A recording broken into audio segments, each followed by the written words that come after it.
just tell us about the background, about the history and reliability of the LSAT. And that, if anyone doesn't know, that's the law school admission test.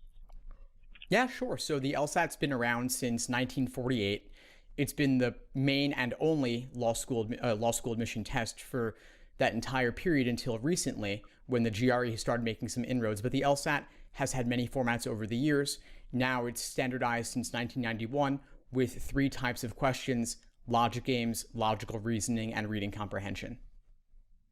So, how would you say it is in terms of difficulty or scope compared to the SAT? I would say it's significantly harder. One of the hardest things about the LSAT is that it's not like anything you've learned in school. There's no math on it, there's no vocabulary on it. That's not really what's being tested.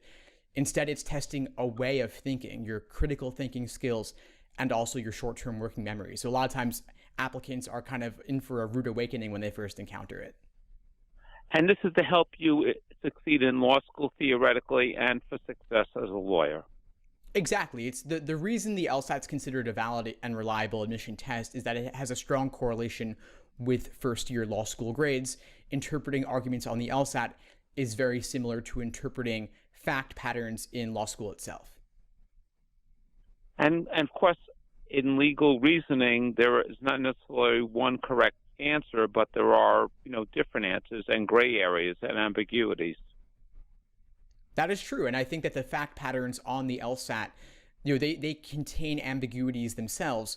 And the job of the test taker is in part to spot what the ambiguities are. What is the gap in reasoning between the evidence and the claimed conclusion?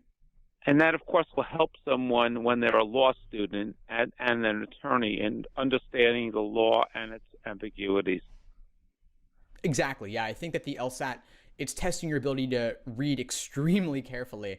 And of course, as you know, as an attorney, a small wording change, a comma here and there can totally change the meaning of a contract, which could have major stakes down the road for a client.